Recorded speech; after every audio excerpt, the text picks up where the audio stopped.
Hey everybody, it's Marvin here. Today I want to talk to you about talent development, and in particular, elite talent development.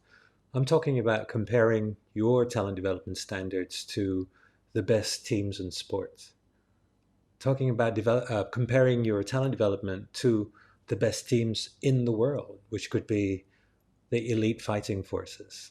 So let's look at some frameworks here today. First, I'd like us to look at how talent development or training is viewed as in most companies. So, the first thing is that a lot of times training is looked at as a one off thing. We do one training, it should cure everything. Unfortunately, it doesn't work that way. What we want is to have training as an ongoing thing.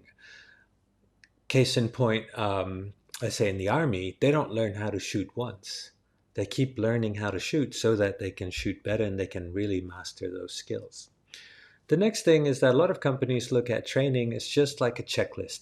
We need to make sure our employees are going through X hours of training per year, or we need to make sure that they go through certain modules per year.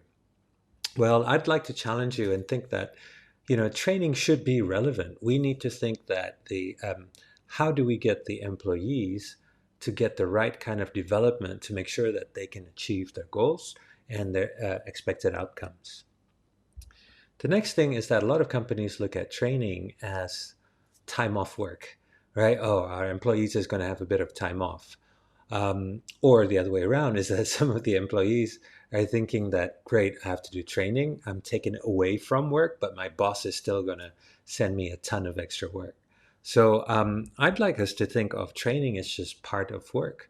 Again, if we compare it to the military, compare it to sports teams, or even professional artists, they spend more time in training than they do in battle, than they do in competition.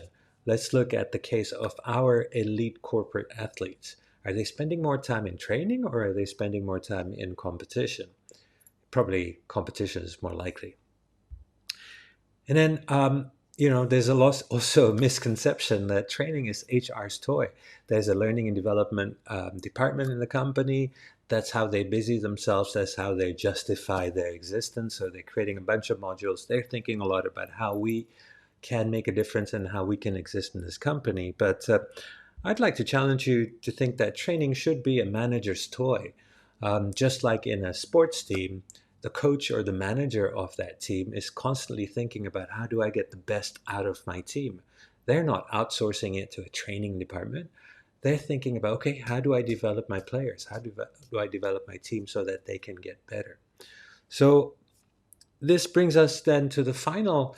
It's not just a misconception, but it's probably the outcome in that the results of most trainings are very short term. As a former trainer myself, I used to think that, it was almost like collecting blank checks because we would show up, give trainings, get 11 out of 10 in terms of their satisfaction of how we train. But when I meet the trainees 3 months, 6 months after the training, they hardly implement any of the knowledge that we shared. What we would like instead is to make sure that any training or any talent development going on in your organization is creating sustainable change. Okay, how do we do that? Let's look at the next framework. When we work with our clients at Next Level, first thing we look at when we talk about talent development is that, okay, what is the actual performance improvement or behavior improvement that we're looking to get from the employee? Any talent development program has to be directly correlated with the actual results in terms of KPIs, or certain behavior expectations that needs to be met by this particular employee. So that's what talent development is. And when we're designing it, we would invite people to look at it in two ways. So let's assume the top bit is the 20%, the bottom bit is the 80%. So the top bit, the 20%, is going to be the awareness component of the talent development. That's probably more of the conventional training where we provide awareness of certain knowledge so people know what's out there. And the key components in the awareness part of the talent development would be number one, the processes. We need to understand which processes do our employees need to master in order to be able to, number one, execute their KPIs so that they can achieve their goals, or processes internally so that they can adjust their behavior so that they can meet the expectations. The next thing other than the processes would be the tools, templates, other things that would help them in utilizing the processes. So they need to be aware what's available for them, how to do certain things, which resources they can utilize during the implementation of those processes. The next component will be creating habits, because again, we want to create sustainable impact. So we're talking about how do we then embed these new habits to their routines. So when we talk about routines, there's two things that you have to think about. Is number one, the frequency.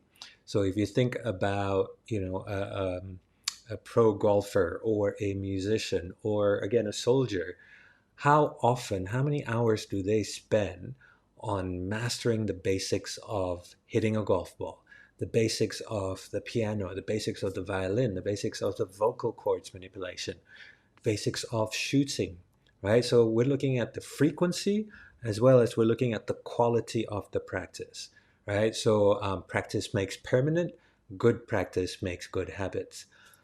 So simple framework I would like to share in front of you today, and invite you to think about how you currently run your talent development program, how sustainable are the impact of your programs, and are you getting ROI from what you're doing in terms of talent development. Hope that helps, guys. I'll see you next time.